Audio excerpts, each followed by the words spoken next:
Il est 6h46, l'heure d'Europe 1 vous répond. Patrick Roger. Le vin le plus cher du monde reste donc un Bourgogne, mais ce n'est plus le célèbre Romanée Conti, c'est un Richebourg Grand Cru, Côte de Nuit.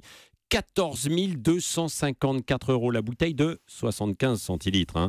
Qu'est-ce qui explique ce prix? Pourquoi les vins français demeurent d'ailleurs les plus chers au monde? Dans le classement des 50 plus grandes crues, 45 sont encore de nos terroirs. Invité Philippe Forbrac, meilleur sommelier du monde. Bonjour. Bonjour. Alors Philippe Forbrac, comment une bouteille de vin peut-elle coûter plus de 14 000 €? C'est assez incompréhensible. Ça reste 75 centilitres de jus de raisin du départ.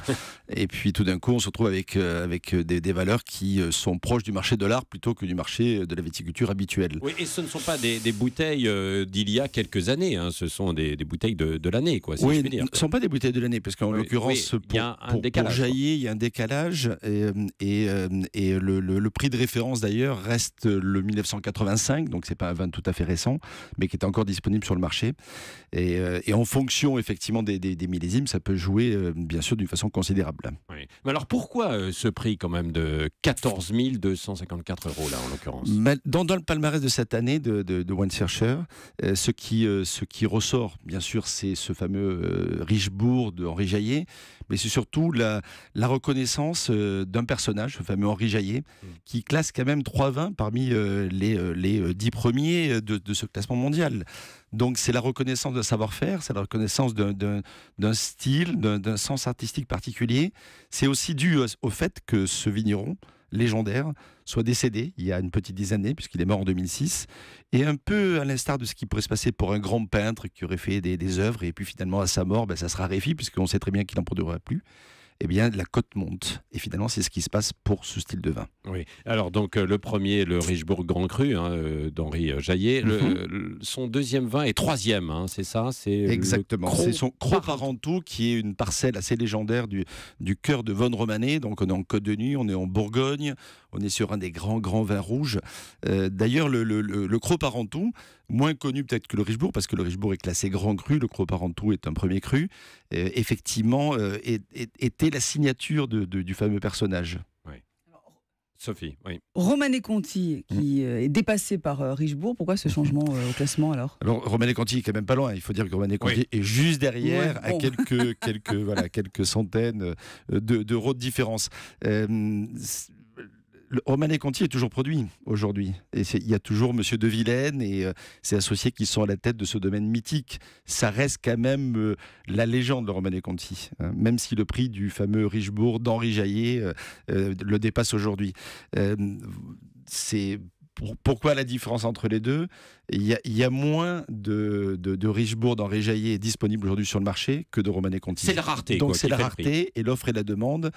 Le fait que, effectivement, et notamment le marché asiatique, parce que ces vins sont vraisemblablement vendus pour l'essentiel sur la place de Hong Kong. Je me souviens d'une anecdote d'un marchand de vin parisien qui avait vendu un gros flacon à Jéroboam de Pétrus à un riche chinois de Hong Kong. Et il dit: monsieur, qu'est-ce que vous allez en faire? Je vais le mettre dans mon bureau, lui répond-il. Mais vous allez le mettre dans votre bureau? Oui, j'ai fait construire une petite cave vitrée, il y aura 7 bouteilles au milieu et les gens pourront l'avoir. Mais pourquoi faire ça? Mais il dit: écoutez, ça me coûtera moins cher qu'un Picasso, mais ça sera du même effet. Oui. Voilà, non mais c'est ça, c'est une véritable œuvre d'art, quoi. Exactement. Finalement, c'est du vin qui n'est pas fait pour être bu, quoi. Parce que, est-ce qu'honnêtement, on fait la différence entre ce vin et puis un autre bon vin, mais peut-être pas à un prix aussi affolant? Le prix de revient finalement d'un très grand vin ne dépasse pas quelques dizaines d'euros. Hormis le foncier. Parce que le foncier en Bourgogne est important, et Dieu sait s'il est important. La plus grande négociation de ces dernières années s'est faite sur une parcelle de Montrachet qui s'est vendue 1 million d'euros, Louvray. Et Louvray en Bourgogne, c'est très bourguignon également, c'est 1/24e d'hectare. Le terme ouvrer vient d'ailleurs du fait d'ouvrage. L'ouvrier, c'était ce qui était capable de travailler un homme dans une journée, finalement. Ah oui, d'accord. Ouais. Et donc, et on vend toujours, aujourd'hui, pas en hectares comme on le fait dans les autres régions viticoles du monde, mais en ouvrée. Ouais. Et une ouvrée, c'est-à-dire 1/24e d'hectare, 1 million d'euros. Donc 24 millions d'euros l'hectare. Oui, c'est une explication aussi du prix. Exactement, c'est une explication du prix.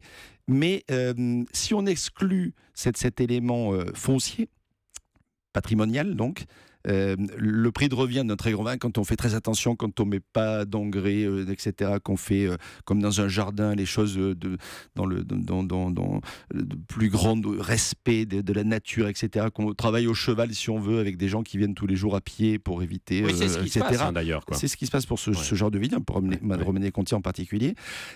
On arrive à quelques dizaines d'euros de prix de revient. Alors, quelle est la différence entre les deux? Effectivement, c'est assez énorme. On dit qu'à partir de plus de 100 euros la bouteille en prix de vente, après, on voit pas beaucoup la différence en termes de goût, en termes de dégustation. Ouais. La seule différence qui se passe après, c'est effectivement la rareté, c'est le rêve, c'est le marché, la spéculation finalement qui s'opère sur ce genre de vin. Oui, alors dans ce classement, on voit qu'il y a beaucoup plus de Bourgogne que de Bordeaux. Pourquoi? C'est vrai que c'est assez surprenant de constater que sur 50 crus classés, il y a seulement 2 Bordeaux, et extraordinaire, hein. Pétrus, qui fait partie des vins de légende, sur le terroir de Pomerol, et le Pin, qui est également un autre vin de légende de l'appellation Pomerol d'ailleurs, une des plus petites appellations du Bordelais. C'est assez particulier, mais en même temps, c'est pas du tout paradoxal. Il y a des tout petits terroirs. Le Richebourg, ça fait 8 hectares en tout, mais 8 hectares partagés entre plusieurs vignerons. Henri Jailly en avait quelques ouvrés donc à l'époque. Ça veut dire qu'il pouvait faire, des fois, on parle en Bourgogne de pièces.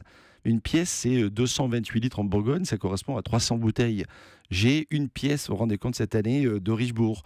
J'ai une pièce de Montrachet.